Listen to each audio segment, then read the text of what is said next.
ഇതാണ് റിയൽമിയുടെ GT6. നിങ്ങളൊരു 40,000 45,000 റുപ്പീസിനകത്ത് ഒരു സ്മാർട്ട് ഫോൺ വാങ്ങിക്കാനായിട്ട് തിരക്കി നടക്കുകയാണെന്നുണ്ടെങ്കിൽ നിങ്ങൾക്ക് ഈ ഒരു വീഡിയോ എന്തായാലും ഹെൽപ്ഫുൾ ആയിരിക്കും. ആദ്യം തന്നെ നമുക്ക് ഈ ഒരു സ്മാർട്ട് ഫോണിന്റെ ഡിസൈൻ വെച്ച് തന്നെ സ്റ്റാർട്ട് ചെയ്യാം. ഡിസൈൻ നോക്കുന്ന സമയത്ത് എനിക്ക് ആക്ച്വലി ഇതിന്റെ ഡിസൈൻ അത്രയ്ക്ക് അങ്ങോട്ട് അക്സെപ്റ്റ് ചെയ്യാനായിട്ട് പറ്റിയിട്ടില്ല. കാരണം എനിക്ക് ഈ ഒരു സ്മാർട്ട് ഫോണിൽ കാണുമ്പോൾ തന്നെ നിങ്ങൾക്ക് കാണുമ്പോൾ തന്നെ മനസ്സിലാവും ഐഫോൺസിന്റെ ഒരു ഡിസൈൻ പോലെയൊക്കെ തോന്നുന്നുണ്ട്. അതുമാത്രമല്ല ഈ ഒരു സ്മാർട്ട് ഫോണിന്റെ ബാക്ക് എന്ന് പറയുന്നത് കംപ്ലീറ്റ്ലി ഒരു ഗ്ലോസി എഫക്റ്റ് ആണ്. അതുകൊണ്ട് തന്നെ നമ്മുടെ കൈകളിൽ ഹോൾഡ് ചെയ്യുന്ന സമയത്തും തെന്നി പോകാനായിട്ടുള്ളത് അല്ലെങ്കിൽ വഴുതി പോകാനായിട്ടുള്ള ചാൻസ് എന്ന് പറയുന്നത് വളരെ കൂടുതലാണ്. ആൻഡ് ഓൾസോ ഡിസൈൻ നമ്മൾ നോക്കുന്ന സമയത്ത് ബാക്കിലെ ഡിസൈൻ നോക്കുന്ന സമയത്ത് നമ്മളെടുത്ത് ഇങ്ങനെ കൈയൊക്കെ വെച്ച് കഴിഞ്ഞാൽ അതുപോലെ തന്നെ കാണാനായിട്ടും പറ്റും. ഒരു മിറർ എഫക്റ്റ് ആണ് ഇതിൻ്റെ അകത്ത് ആ ഒരു ബാക്കിൽ മൊത്തത്തിൽ കൊടുത്തിട്ടുള്ളത്.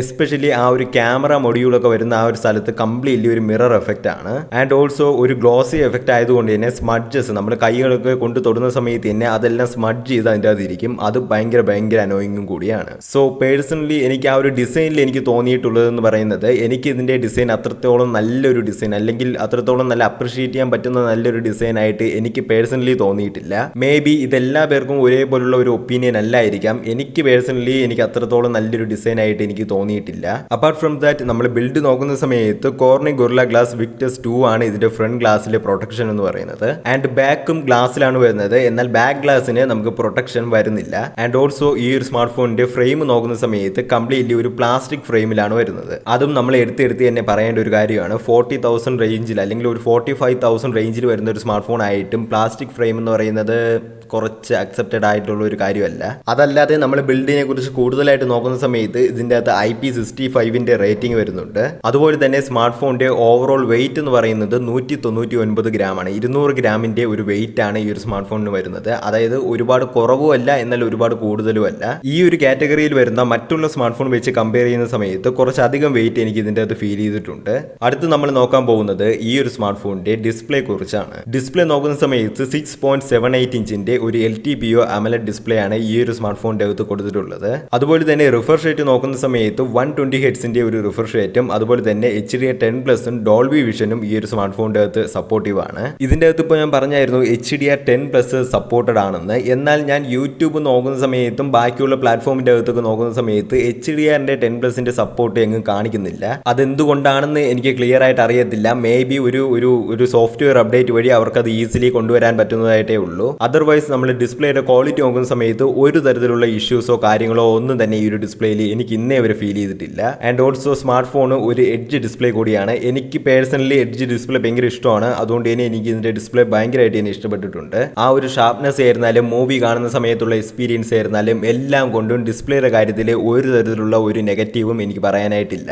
ആൻഡ് ഇനി ബ്രൈറ്റ്നസിന്റെ കാര്യം പറയുന്ന സമയത്ത് റിയൽമി അഡ്വർടൈസ് ചെയ്തത് 6000 നിറ്റ്സിന്റെ ഒരു ബ്രൈറ്റ്നസ് ഇതിന്റെ അകത്തുണ്ടെന്നാണ്. ഈ 6000 നിറ്റ്സ് എന്ന് പറയുന്നത് HDR കണ്ടന്റ് നിങ്ങൾ കാണുന്ന സമയത്ത് അതിന്റെ അകത്ത് കുറച്ച് ബ്രൈറ്റ്നസ് കയറി വരും എന്ന് മാത്രമേ ഉള്ളൂ. അല്ലാത്ത പക്ഷം നമ്മൾ ടിപ്പിക്കലി നമ്മൾ പുറത്ത് പോകുമ്പോഴൊക്കെ കിട്ടുന്നതെന്ന് പറയുന്നത് 1600 നിറ്റ്സ് ആണ്. ഈ 1600 നിറ്റ്സ് എന്ന് പറയുന്നത് തന്നെ ഭയങ്കര ധാരാളമായിട്ടാണ് എനിക്ക് തോന്നിയിട്ടുള്ളത്. ഭയങ്കര നല്ലൊരു ബ്രൈറ്റ്നസ് ഉള്ള ഒരു സ്മാർട്ട് ഫോൺ തന്നെയാണ്. എത്ര വെയിലായിരുന്നാലും ഒരു പ്രശ്നമില്ല. നിങ്ങൾ വെയിലത്ത് പോയാൽ എത്ര വെയിലുള്ള സ്ഥലത്ത് പോയി നിന്നാലും നമുക്ക് ഈസിലി ഈ ഒരു സ്മാർട്ട് ഫോണിന്റെ അകത്തുള്ളതെല്ലാം റീഡ് ചെയ്യാനായിട്ടും കാര്യങ്ങൾക്ക് എല്ലാം പറ്റുന്നതാണ്. ആൻഡ് ഓൾസോ സെറ്റിംഗ്സിന്റെ അകത്ത് നമുക്ക് എക്സ്ട്രാ ബ്രൈറ്റ്നസ് എന്ന് പറഞ്ഞിട്ട് ഒരു ഓപ്ഷനും കൂടിയുണ്ട്. അതും കൂടി ഇടുകയാണെന്നുണ്ടെങ്കിൽ കുറെ കൂടെ ബ്രൈറ്റ്നസ് നമുക്ക് കിട്ടും. സോ ബ്രൈറ്റ്നസിന്റെ കാര്യത്തിലും ഇഷ്യൂസ് ഒന്നും തന്നെ ഇല്ല. ആൻഡ് ഓൾസോ ഈ ഒരു സ്മാർട്ട് ഫോണിന്റെ അകത്ത് വരുന്നത് ഒരു ഇൻ ഡിസ്പ്ലേ ഫിംഗർ പ്രിന്റ് ആണ്. അതൊരു optical in display finger print ആണ്. അതിന്റെ പെർഫോമൻസ് നോക്കുന്ന സമയത്ത് എനിക്ക് വലിയ ഇഷ്യൂസ് ഒന്നും തന്നെ തോന്നിയിട്ടില്ല. ബട്ട് ഞാൻ ഇതിന്റെ അകത്ത് ഒരു UV ഗ്ലാസ് ഒട്ടിച്ചായിരുന്നു, ഒരു ടെമ്പേർഡ് ഗ്ലാസ് ഒട്ടിച്ചായിരുന്നു. അതിനുശേഷം ഇതിന്റെ പെർഫോമൻസ് കുറച്ചൊന്ന് കുറഞ്ഞിട്ടുണ്ട്. അതൊരിക്കലും നമുക്ക് കംപ്ലൈന്റ് ചെയ്യാനായിട്ട് പറ്റത്തില്ല. കാരണം ഒരു ഒപ്റ്റിക്കലിൽ നമ്മൾ ഒരു ടെമ്പേർഡും കൂടി ഒട്ടിക്കുന്ന സമയത്ത് ഒബ്വിയസ്ലി അതിന്റെ പെർഫോമൻസ് എന്തായാലും കുറയും. അതുകൊണ്ട് തന്നെ ഫിംഗർ പ്രിന്റിന്റെ കാര്യത്തിലും എനിക്ക് ഇഷ്യൂസ് ഒന്നും തന്നെ തോന്നിയിട്ടില്ല. അതുപോലെ തന്നെ സ്പീക്കേഴ്സ് നോക്കുന്ന സമയത്ത് ഒരു ഡുവൽ സ്റ്റീരിയോ സ്പീക്കേഴ്സ് ആണ് ഈ ഒരു സ്മാർട്ട് ഫോണിന്റെ അകത്ത് കൊടുത്തിട്ടുള്ളത്. സ്പീക്കേഴ്സിന്റെ പെർഫോമൻസും എനിക്ക് ഒരു ഇഷ്യൂസും തോന്നിയിട്ടില്ല. നല്ലൊരു പെർഫോമൻസ് തന്നെ കിട്ടുന്നുണ്ട്. നല്ലൊരു ക്വാളിറ്റിയും നല്ലൊരു സെപ്പറേഷനും സൗണ്ട് സെപ്പറേഷനും നല്ല രീതിക്ക് തന്നെ നമുക്ക് ഫീൽ ചെയ്യാനായിട്ട് പറ്റുന്നുണ്ട്. ആൻഡ് ഇതിന്റെ അകത്ത് ഡോൾബി ഓഡിയോ അല്ല വരുന്നത്, റിയാലിറ്റി എന്ന് പറഞ്ഞിട്ടുള്ള ഒരു ഓഡിയോ ആണ് ഈ ഒരു സ്മാർട്ട് ഫോണിന്റെ അകത്ത് വരുന്നത്. എനിവേ ഓഡിയോ ക്വാളിറ്റി ബെറ്റർ ആയിട്ട് തന്നെയുണ്ട്. നല്ല ഡീറ്റെയിൽഡ് ആയിട്ടുള്ളതും നല്ല ഷാർപ്പ് ആയിട്ടുള്ള ഒരു ഓഡിയോ എക്സ്പീരിയൻസ് തന്നെയാണ് ഇതിന്റെ അകത്ത് നിന്ന് കിട്ടുന്നത്. സോ ഓവറോൾ ഒരു മൾട്ടിമീഡിയ എക്സ്പീരിയൻസ് എന്ന് പറയുന്നത് ഒരു ടോപ്പ് ലെവലിൽ തന്നെ നമുക്ക് കിട്ടുന്നുണ്ട്. അടുത്ത് നമ്മൾ നോക്കാൻ പോകുന്നത് ഇതിന്റെ UIയും കാര്യങ്ങളും ഒക്കെയാണ്. UI നോക്കുന്ന സമയത്ത് റിയൽമി UI 5.0 ആൻഡ്രോയിഡ് 14 ബേസ്ഡ് ആയിട്ടാണ് ഈ ഒരു സ്മാർട്ട് ഫോൺ വരുന്നത്. 3 ഇയേഴ്സിന്റെ ഒരു മേജർ ആൻഡ്രോയിഡ് അപ്ഡേറ്റും അതുപോലെ തന്നെ 4 ഇയേഴ്സിന്റെ സെക്യൂരിറ്റി അപ്ഡേറ്റും ഈ ഒരു സ്മാർട്ട് സ്മാർട്ട് ഫോണിൻ്റെ അകത്ത് അവൈലബിൾ ആണ്. യു ഐയിൽ എനിക്ക് ആക്ച്വലി തോന്നിയത് എനിക്ക് ലൈക്ക് ഇതിൻ്റെ അകത്ത് നമ്മൾ ഇതിൻ്റെ സെറ്റിംഗ്സിൻ്റെ അകത്ത് കയറുന്ന സമയത്ത് റിയൽമി UI 5.0 എന്നൊക്കെ എഴുതിയിരിക്കും. എന്നാൽ താഴേക്ക് പോകുന്ന സമയത്ത് വേർഷൻ എടുത്ത് നോക്കുന്ന സമയത്ത് കാണാം നമുക്ക് അവിടെ കളർ വോയിസ് എന്ന് എഴുതിയിരിക്കും. അതായത് ആക്ച്വലി കളർ വോയിസ് എന്താണോ അത് തന്നെയാണ് ഈ റിയൽമി UI എന്ന് പറയുന്നത്. ഒരു പേരിൽ മാത്രം ചെറിയൊരു വ്യത്യാസം വരുത്തി വെച്ചിരിക്കുന്നു എന്ന് മാത്രമേ ഉള്ളൂ. അതായത് കറക്റ്റ് ആയിട്ട് പറയുകയാണെന്നുണ്ടെങ്കിൽ OnePlus, Oppo, റിയൽമി ഈ 3 സ്മാർട്ട് ഫോൺസും റൺ ചെയ്യുന്നത് കളർ വോയിസിൽ തന്നെയാണ്. ഈവൻ ഞാൻ ലാസ്റ്റ് റിവ്യൂ ചെയ്തിട്ടുള്ള OnePlus 11R എങ്ങനെയായിരുന്നു ആ ഒരു യൂസേജ് എക്സ്പീരിയൻസ് അല്ലെങ്കിൽ ആ ഒരു UI എക്സ്പീരിയൻസ് എന്ന് പറയുന്നത്, അത് എക്സാക്ട്ലി അതുപോലെ തന്നെയാണ് ഈ ഒരു സ്മാർട്ട് ഫോണിൻ്റെ അകത്തും കിട്ടിയിട്ടുള്ളത്. ഒരു തരത്തിലുള്ള ഒരു ഡിസൈനിൽ പോലും ഒരു തരത്തിലുള്ള ഒരു ചേഞ്ചോ കാര്യങ്ങളോ ഒന്നും തന്നെ ഇല്ല. കളർ വോയിസ് എന്ന് പറയുന്നത് ഈ ഒരു 3 സ്മാർട്ട് ഫോണിനും ഒരേപോലെ തന്നെയാണ്. അതുകൊണ്ട് തന്നെ യൂസേജ് എക്സ്പീരിയൻസിൽ എനിക്ക് അത്രത്തോളം ഒരു വെറൈറ്റി ആയിട്ടോ അല്ലെങ്കിൽ ഒരു എടുത്ത് നിൽക്കുന്ന തരത്തിൽ എനിക്കൊന്നും തന്നെ പറയാനായിട്ട് പറ്റത്തില്ല.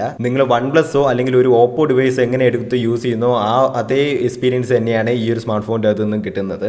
UI ഒരു പ്രോബ്ലം ഉണ്ടെന്നല്ല, UI നല്ല രീതിക്ക് തന്നെ വർക്ക് ആവുന്നുണ്ട്. നല്ല രീതിക്കുള്ള സ്മൂത്ത്നെസ്സും നല്ല രീതിക്കുള്ള ഒരു റെസ്പോൺസീവ് ആയിട്ടുള്ളതും നല്ല ഫ്ലോയിൽ തന്നെ യൂസ് ചെയ്യാനായിട്ട് പറ്റുന്നുണ്ട്. ഞാനിവിടെ മെൻഷൻ ചെയ്യാനായിട്ട് ഉദ്ദേശിച്ചത് ഇത്ര മാത്രമേ ഉള്ളൂ. ഒരേ സ്മാർട്ട് ഫോൺസ് അല്ലെങ്കിൽ ഒരേ സ്പെസിഫിക്കേഷനുള്ള സ്മാർട്ട് ഫോൺസ് പല ബ്രാൻഡ്സിൽ ഇറക്കിയിട്ട് പല തരത്തിലുള്ള UI പേരും വെച്ചിട്ട് ഒരേ എക്സ്പീരിയൻസ് തരും. ഇതാണ് ഇപ്പോൾ ഈ ഒരു Oppo, റിയൽമി, OnePlus ഈ ഒരു 3 സ്മാർട്ട് ഫോൺസും ഫോളോ ചെയ്യുന്നത്. അപ്പാർട്ട് ഫ്രം ദാറ്റ് UIയിൽ എനിക്ക് വലിയ ഫീലിംഗ്സോ അല്ലെങ്കിൽ ഒരു ബാഡ് ആയിട്ടുള്ള ഒരു ഫീലിംഗ്സോ കാര്യങ്ങളോ ഒന്നും തന്നെ ഉണ്ടായിട്ടില്ല.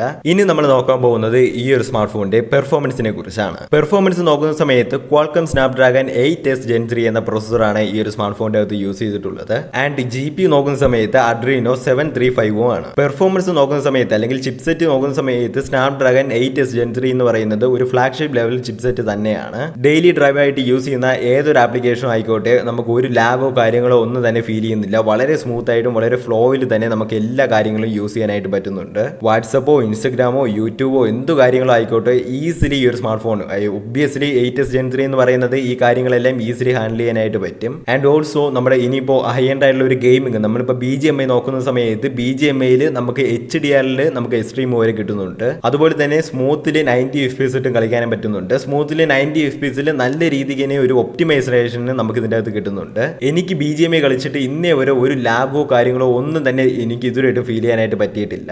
ഈവൻ ഞാൻ ഒരു 2 hours മേളിൽ തന്നെ ഇതിൻ്റെ ഗെയിം പ്ലേ ചെയ്തിട്ടുണ്ട്. എന്നിട്ട് പോലും എനിക്ക് ഒരു തരത്തിലുള്ള ഒരു ലാഗോ കാര്യങ്ങളോ ഒന്നും തന്നെ എനിക്ക് ഫീൽ ചെയ്യാനായിട്ട് പറ്റിയിട്ടില്ല. ഒബ്വിയസ്ലി ആ ഒരു Snapdragon 8s Gen 3 എന്ന് പറയുന്നത് ഈസിലി BGMIക്ക് തന്നെ ഇതിൻ്റെ അകത്ത് ഈസിലി ഹാൻഡിൽ ചെയ്യാനായിട്ട് പറ്റും. അതുകൊണ്ട് തന്നെ ഈ ഒരു സ്മാർട്ട് ഫോൺ നിങ്ങൾ ഒരു ഗെയിമിങ്ങിന് വേണ്ടി എടുക്കുകയാണെന്നുണ്ടെങ്കിലും ഈസിലി നിങ്ങൾക്ക് ഇത് ചൂസ് ചെയ്യാൻ പറ്റുന്നതാണ്. അല്ലെങ്കിൽ ഒരു വർത്ത് ആയിട്ടുള്ള ഒരു ഡിവൈസ് തന്നെയായിരിക്കും. അതുപോലെ തന്നെ ഹീറ്റിംഗ്, പെർഫോമൻസിന്റെ കാര്യം പറയുന്ന സമയത്ത് നമ്മൾ ഹീറ്റിംഗും എടുത്ത് തന്നെ പറയണം. ഹീറ്റിംഗ് എനിക്ക് അത്രത്തോളം ഒരു ഓവർ ഹീറ്റിംഗ് എന്നുള്ള ഒരു ലെവലിലോട്ട് ഇതുവരെയായിട്ടും എത്തിയിട്ടില്ല.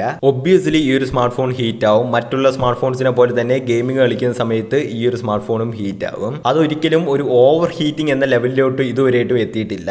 എന്നാൽ ക്യാമറ ഉപയോഗിക്കുന്ന സമയത്ത് എസ്പെഷ്യലി നിങ്ങൾ പുറത്തോട്ടൊക്കെ പോയി വെയിലത്തൊക്കെ നിന്ന് ക്യാമറ ഉപയോഗിക്കുന്ന സമയത്ത് ഈ ഒരു സ്മാർട്ട് ഫോൺ നല്ല രീതിക്ക് തന്നെ ഹീറ്റ് ആവുന്നുണ്ട്. നമ്മളെ കയ്യിലിരുന്ന് അങ്ങ് തിളയ്ക്കുന്ന അല്ലെങ്കിൽ നമുക്ക് ഹോൾഡ് ചെയ്യാനൊന്നും പറ്റാത്ത ലെവലിലെന്നല്ല, അത്യാവശ്യം നല്ല രീതിയിൽ ഹീറ്റ് ആവുന്നുണ്ട് പുറത്തോട്ടൊക്കെ പോയി ക്യാമറയൊക്കെ യൂസ് ചെയ്യുന്ന സമയത്ത്. അതൊരു തരത്തിലുള്ള ഒരു വലിയൊരു ഇഷ്യൂ ആയിട്ടൊന്നും എടുത്ത് പറയാനായിട്ടില്ല. അതുപോലെ തന്നെ നല്ല ഹീറ്റ് ആയിരിക്കുന്ന സമയത്ത് നമ്മുടെ സ്മാർട്ട് ഫോൺ കുറച്ച് നേരം ഓഫ് ചെയ്ത് വെച്ച് കഴിഞ്ഞാൽ പെട്ടെന്ന് തന്നെ അത് കൂളായിട്ട് വരുന്നുമുണ്ട്. സോ ഓവറോൾ പെർഫോമൻസിന്റെ കാര്യം നോക്കുന്ന സമയത്ത് ഒരു ടോപ്പ് ലെവലിൽ തന്നെയാണ് ഇതിൻ്റെ അത് കൊടുത്തിട്ടുള്ളത്. പെർഫോമൻസിന്റെ കാര്യത്തിൽ ഇപ്പോൾ ഗെയിമിംഗ് ആയിക്കോട്ടെ എന്ത് കാര്യം ആയിക്കോട്ടെ വളരെ ഈസിലി തന്നെ ഈ ഒരു സ്മാർട്ട് ഫോൺ ഹാൻഡിൽ ചെയ്യുന്നുണ്ട്. അതുപോലെ തന്നെ സ്റ്റോറേജ് നോക്കുന്ന സമയത്ത് UFS 4.0 ആണ് ഇതിൻ്റെ അത് കൊടുത്തിട്ടുള്ളത്. 4.0 ഓവർ ക്ലോക്ക് ചെയ്തിട്ടുള്ളതാണ്. അതുകൊണ്ട് തന്നെ നമ്മുടെ സ്റ്റോറേജിന്റെ കാര്യം നോക്കുന്ന സമയത്ത് ഇപ്പോൾ ആപ്പ് ഓപ്പണിങ്ങും കാര്യങ്ങളൊക്കെ നോക്കുന്ന സമയത്ത് ഭയങ്കര ഫാസ്റ്റ് ആയിട്ട് തോന്നും. അതുപോലെ തന്നെ വൈഫൈ നോക്കുന്ന സമയത്ത് 6E ആണ്. NFC-യുടെ സപ്പോർട്ട് വരുന്നുണ്ട്. ബ്ലൂടൂത്ത് 5.4ഉം ഇതിൻ്റെ അകത്ത് സപ്പോർട്ടീവ് ആണ്. അടുത്തതായിട്ട് നമ്മൾ നോക്കാൻ പോകുന്നത് ഈ ഒരു സ്മാർട്ട് ഫോണിന്റെ ക്യാമറയെ കുറിച്ചാണ്. ക്യാമറ നോക്കുന്ന സമയത്ത് പ്രൈമറി ക്യാമറ എന്ന് പറയുന്നത് 50 മെഗാപിക്സലിന്റെ സോണിയുടെ LYT-808 ആണ്.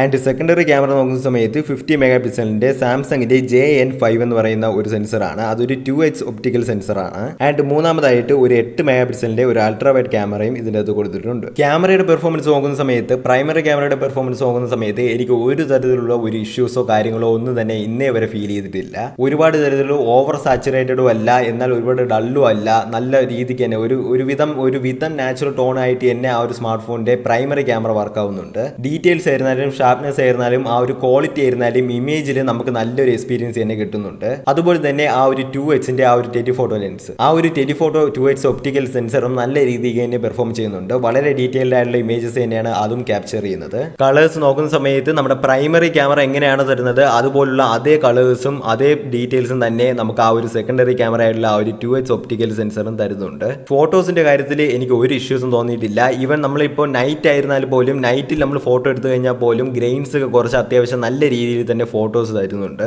നൈറ്റ് ഫോട്ടോഗ്രാഫി നോക്കുന്ന സമയത്ത് നല്ല രീതിക്ക് തന്നെ ഈ ഒരു സ്മാർട്ട് ഫോൺ പെർഫോം ചെയ്യുന്നുണ്ട്. ആൻഡ് പോർട്രേറ്റ്സ് വരുന്ന സമയത്ത് 2x ഒപ്റ്റിക്കൽ ഉള്ളത് കൊണ്ട് തന്നെ അത്യാവശ്യം നല്ലൊരു പോർട്രേറ്റ് ഫോട്ടോസ് തന്നെ നമുക്ക് കിട്ടുന്നുണ്ട്. ആ ഒരു എഡ്ജ് ഡിറ്റക്ഷൻ കാര്യങ്ങളൊക്കെ നോക്കുന്ന സമയത്ത് അത്യാവശ്യം നല്ല രീതിക്ക് തന്നെ എഡ്ജ് ഡിറ്റക്ഷൻ ഒക്കെ ക്യാപ്ചർ ചെയ്യുന്നുണ്ട്. ഡീറ്റെയിൽസിന്റെ കാര്യം നോക്കുന്ന സമയത്തും കളേഴ്സിന്റെ കാര്യം നോക്കുന്ന സമയത്ത് അത്യാവശ്യം നല്ല വെൽ ഡീറ്റെയിൽഡ് ആയിട്ടുള്ള ഒരു ഇമേജ് ഔട്ട്പുട്ട് തന്നെയാണ് പോർട്രേറ്റിന്റെ കാര്യം നോക്കുന്ന സമയത്ത് നമുക്ക് കിട്ടുന്നത്. സോ ബാക്ക് ക്യാമറ നോക്കുന്ന സമയത്ത് ആ ഒരു 50+50 നോക്കുന്ന സമയത്ത് ഒരു നല്ലൊരു ഇമേജ് ഔട്ട്പുട്ട് തന്നെ കിട്ടുന്നുണ്ട്. അതിൻ്റെ അകത്ത് വലിയ കംപ്ലൈൻസ് ഒന്നും തന്നെ പറയാനായിട്ടില്ല. എന്നാൽ 8 മെഗാ പിക്സലിന്റെ ആ ഒരു അൾട്രാ വൈഡ് നോക്കുന്ന സമയത്ത് അത് അത്ര നല്ലൊരു സെൻസർ ആണെന്ന് തോന്നുന്നില്ല. എല്ലാ സ്മാർട്ട് ഫോണിലും കണ്ടുവരുന്ന ആ ഒരു 8 മെഗാ പിക്സലിന്റെ ഒരു അൾട്രാ വൈഡ് തന്നെയാണ് ഇതിൻ്റെ അകത്ത് യൂസ് ചെയ്തിട്ടുള്ളത്. നിങ്ങൾക്ക് ജസ്റ്റ് ഒരു അൾട്രാ വൈഡ് എന്നുള്ള ഒരു ഓപ്ഷൻ നിങ്ങളുടെ സ്മാർട്ട് ഫോണിൽ കിട്ടുന്നു എന്ന് മാത്രമേ ഉള്ളൂ. അതല്ലാതെ അത് ഭയങ്കര ഒരു യൂസ്ഫുൾ ആയിട്ടുള്ള ഒരു സെൻസർ ആയിട്ട് എനിക്ക് ഇന്നേ വരെ തോന്നിയിട്ടില്ല. ക്വാളിറ്റി ആയിരുന്നാലും കളേഴ്സ് ആയിരുന്നാലും കുറച്ച് ഡൾഡ് ആയിട്ടാണ് എനിക്ക് തോന്നിയിട്ടുള്ളത്. ഇനി സെൽഫി ക്യാമറ നോക്കുന്ന സമയത്ത് 32 മെഗാ പിക്സലിന്റെ ഒരു സെൽഫി ക്യാമറയാണ് ഇതിൻ്റെ അകത്ത് കൊടുത്തിട്ടുള്ളത്. സെൽഫി ക്യാമറ നോക്കുന്ന സമയത്ത് ആദ്യം തന്നെ ഒരു കാര്യം പറയാം. ക്യാമറ ഓപ്പൺ ചെയ്ത് സെൽഫി ക്യാമറ എടുക്കുന്ന സമയത്ത് ഒരു ബ്യൂട്ടി മോഡ് എന്ന് പറയുന്ന ഒരു ഓപ്ഷൻ ഉണ്ട്. അതങ്ങ് ടേൺ ഓഫ് ചെയ്ത് വെച്ചിരിക്കുക. അതല്ലാതെ നിങ്ങൾ ബ്യൂട്ടി മോഡ് എനേബിൾ ചെയ്തിട്ടാണ് ഫോട്ടോ എടുക്കുന്നുണ്ടെങ്കിൽ നിങ്ങൾ ഒരു ബൊമ്മ കുട്ടിയെ പോലെ ഇരിക്കും. അതുകൊണ്ട് തന്നെ എപ്പോഴും ആ ഒരു ബ്യൂട്ടി മോഡ് ഓഫ് ചെയ്തിട്ട് എപ്പോഴും ആ ഒരു നാച്ചുറൽ ടോണിൽ തന്നെ ഫോട്ടോ എടുക്കാനായിട്ട് ശ്രദ്ധിക്കുക. എപ്പോഴും ആ ഒരു ബ്യൂട്ടി മോഡ് ഓൺ ആയി തന്നെ വരുന്നുണ്ട്. അതെങ്ങനെ നോക്കിയിട്ട് ഓഫ് ചെയ്യാനായിട്ട് പറ്റുന്നില്ല. കംപ്ലീറ്റ് ആയിട്ട് ടേൺ ഓഫ് ചെയ്യാനായിട്ട് പറ്റുന്നില്ല. വീണ്ടും നമ്മളിപ്പോൾ ഓഫ് ചെയ്തിട്ട് കുറെ കഴിഞ്ഞ് കയറി നോക്കുമ്പോൾ വീണ്ടും അത് ടേൺ ഓൺ ആയിട്ട് കിടക്കും. അതല്ലാതെ സെൽഫി ക്യാമറ നോക്കുന്ന സമയത്ത് വലിയ ഇഷ്യൂസോ കാര്യങ്ങളോ ഒന്നും തന്നെ ഇല്ല. നല്ല ഡീറ്റെയിൽഡ് ആയിട്ടുള്ളതും അത്യാവശ്യം നല്ല കളേഴ്സും ഒക്കെ അത്യാവശ്യം നല്ല രീതിക്ക് തന്നെ മാനേജ് ചെയ്യുന്നുണ്ട്. ഇതിൻ്റെ അകത്ത് വൈഡ് എന്നൊരു ഓപ്ഷൻ ഉണ്ട്. അതായത് നമുക്ക് 1x-ലും 0.8x-ലും കൊടുക്കുന്നുണ്ട്. 0.8x കുറച്ചുകൂടി വൈഡ് ആണ്. നല്ല രീതിക്കുള്ള ഒരു FOV കിട്ടുന്നുണ്ട്. എന്നാൽ സെൽഫി ക്യാമറ ലൈറ്റ് കുറയുന്ന സമയത്ത് അത്ര നല്ലൊരു എക്സ്പീരിയൻസ് ആണ് തരുന്നതെന്ന് എനിക്ക് തോന്നിയിട്ടില്ല. ഭയങ്കര നല്ല രീതിക്ക് തന്നെ ആ ഒരു ക്വാളിറ്റിയിൽ ലോസ് വരുന്നുണ്ട്. ഡീറ്റെയിലിന്റെ കാര്യത്തിലായിരുന്നാലും ഷാർപ്നെസിന്റെ കാര്യത്തിലായിരുന്നാലും ക്വാളിറ്റി നല്ല രീതിക്ക് തന്നെ കുറയുന്നുണ്ട്. ലോ ലൈറ്റ് സിനാരിയോസിന്റെ കാര്യത്തിലാണ് ഞാൻ ഈ പറയുന്നത്. അപ്പാർട്ട് ഫ്രം ദാറ്റ് നമ്മളിപ്പോൾ ഡേ ലൈറ്റിലേക്ക് പോയി ഒരു ഫോട്ടോ എടുക്കുകയാണെന്നുണ്ടെങ്കിൽ സെൽഫി ക്യാമറ വെച്ചൊരു ഫോട്ടോ എടുക്കുകയാണെന്നുണ്ടെങ്കിൽ നല്ലൊരു ഔട്ട്പുട്ട് തന്നെ കിട്ടുന്നുണ്ട്. ആൻഡ് ഇനി വീഡിയോസ് നോക്കുന്ന സമയത്ത് ബാക്ക് ക്യാമറയിൽ നമുക്ക് 4Kയിൽ 60 FPS വരെ ഇട്ട് ഷൂട്ട് ചെയ്യാനായിട്ട് പറ്റും. ആൻഡ് ബാക്ക് ക്യാമറയിൽ 50 മെഗാ പിക്സലിന്റെ ആ ഒരു പ്രൈമറിയിലും അതുപോലെ തന്നെ ആ ഒരു ടെലിഫോട്ടോ ലെൻസിലും നമുക്ക് OISന്റെ സപ്പോർട്ട് വരുന്നുണ്ട്. അതുകൊണ്ട് തന്നെ വീഡിയോയുടെ ഔട്ട്പുട്ട് നോക്കുന്ന സമയത്ത് വളരെ സ്റ്റേബിൾ ആയിട്ടുള്ള ഒരു വീഡിയോ ഔട്ട്പുട്ട് തന്നെയാണ് നമുക്ക് കിട്ടുന്നത്. 4K 30 FPS-ലാണ് ഞാൻ എപ്പോഴും ഷൂട്ട് ചെയ്യുന്നത്. അതിൻ്റെ അകത്ത് വളരെ സ്റ്റേബിൾ ആയിട്ടുള്ള ഒരു ഔട്ട്പുട്ട് തന്നെ കിട്ടുന്നുണ്ട്. ക്വാളിറ്റിയുടെ കാര്യത്തിലായിരുന്നാലും കളേഴ്സിന്റെ കാര്യത്തിലായിരുന്നാലും വെൽ ഡീറ്റെയിൽഡ് ആയിട്ടുള്ള ഒരു കളേഴ്സും ക്വാളിറ്റിയും തന്നെ അത് മാനേജ് ചെയ്യുന്നുണ്ട്.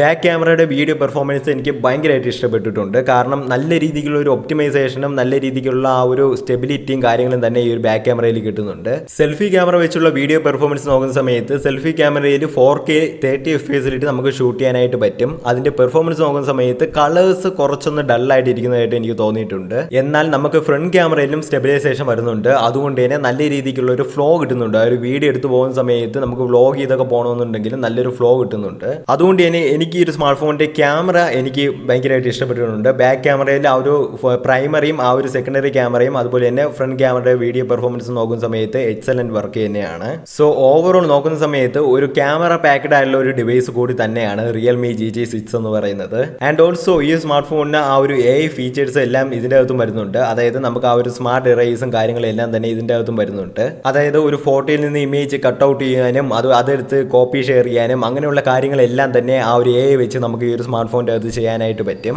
ഒരു ഇമേജ് എടുത്തു കഴിഞ്ഞാൽ ആ ഒരു ഇമേജിന്റെ ഒരു ഒബ്ജക്റ്റിനെ നമുക്ക് കട്ട് ഔട്ട് ചെയ്ത് എടുത്ത് ഷെയർ ചെയ്ത് കൊടുക്കാനും അങ്ങനെയുള്ള ഓപ്ഷൻസ് എല്ലാം തന്നെ ഇതിൻ്റെ അകത്തും വരുന്നുണ്ട്. ആൻഡ് ഇനി ഈ ഒരു സ്മാർട്ട് ഫോണിന്റെ ബാറ്ററി നോക്കുന്ന സമയത്ത് 5500 mAh ഒരു ബാറ്ററിയാണ് ഇതിൻ്റെ അകത്ത് കൊടുത്തിട്ടുള്ളത്. ബാറ്ററി ബാക്കപ്പ് നോക്കുന്ന സമയത്ത് അത്യാവശ്യം നല്ല രീതിക്ക് തന്നെയുള്ള ഒരു ബാറ്ററി ബാക്കപ്പും കിട്ടുന്നുണ്ട്. അതായത് ഒരു 1 ഡേ കംപ്ലീറ്റ് ആയിട്ട് നമുക്ക് കൊണ്ടുപോകാനായിട്ട് പറ്റും. നിങ്ങളിപ്പോൾ രാവിലെ എഴുന്നേറ്റ് ഒരു 100%-ലാണ് ഇട്ടിട്ടുള്ളതെങ്കിൽ നമുക്ക് ഒരു നൈറ്റ് വരെ കംപ്ലീറ്റ് ആയിട്ട് യൂസ് ചെയ്യാനായിട്ട് പറ്റും. ഗെയിം കളിച്ച് കുറച്ച് നേരമൊക്കെ ഗെയിം കളിക്കുകയാണെന്നുണ്ടെങ്കിലും അത്യാവശ്യം നല്ല രീതിക്കുള്ള ഒരു ബാറ്ററി ബാക്കപ്പ് നമുക്ക് കിട്ടുന്നുണ്ട്. ആൻഡ് ചാർജിങ്ങിനായിട്ട് 120 വാട്ടിന്റെ ഒരു ചാർജറും ഇതിന്റെ ബോക്സിൽ തന്നെ കൊടുത്തിട്ടുണ്ട്. അതുകൊണ്ട് തന്നെ നമ്മളിപ്പോൾ പെട്ടെന്ന് ചാർജ് ചെയ്യുകയാണെന്നുണ്ടെങ്കിലും 120 വാട്ട് ഉള്ളത് കൊണ്ട് തന്നെ ഭയങ്കര ഫാസ്റ്റ് ആയിട്ട് തന്നെ ചാർജ് ആയിക്കോളും. സോ ഓവറോൾ ഇങ്ങനെയാണ് ഈ ഒരു സ്മാർട്ട് ഫോണിന്റെ പെർഫോമൻസും അല്ലെങ്കിൽ ക്യാമറയും കാര്യങ്ങളും എല്ലാം തന്നെ വരുന്നത്. ഈ ഒരു സ്മാർട്ട് ഫോൺ ആക്ച്വലി ഞാൻ പർച്ചേസ് ചെയ്തതാണ്. 12GB RAM ആണ് ഞാൻ ഇതിൻ്റെ അകത്ത് പർച്ചേസ് ചെയ്തിട്ടുള്ളത്. എനിക്കൊരു 45,000 റുപ്പീസിന്റെ അകത്ത് നിൽക്കുന്ന ഒരു സ്മാർട്ട് ഫോൺ എന്ന ലെവലിൽ നോക്കിയ സമയത്ത് അത്യാവശ്യം നല്ല സ്പെക്കും കാര്യങ്ങളൊക്കെ ഉള്ള ഒരു ഡിവൈസ് എന്ന് തന്നെ തോന്നിയിട്ടുണ്ട്. ക്യാമറയുടെ കാര്യത്തിലായിരുന്നാലും പെർഫോമൻസിന്റെ കാര്യത്തിലായിരുന്നാലും മൾട്ടിമീഡിയ എക്സ്പീരിയൻസ് ആയിരുന്നാലും ഒരു ടോപ്പ് ലെവലിൽ തന്നെ കൊടുത്തിട്ടുണ്ട്.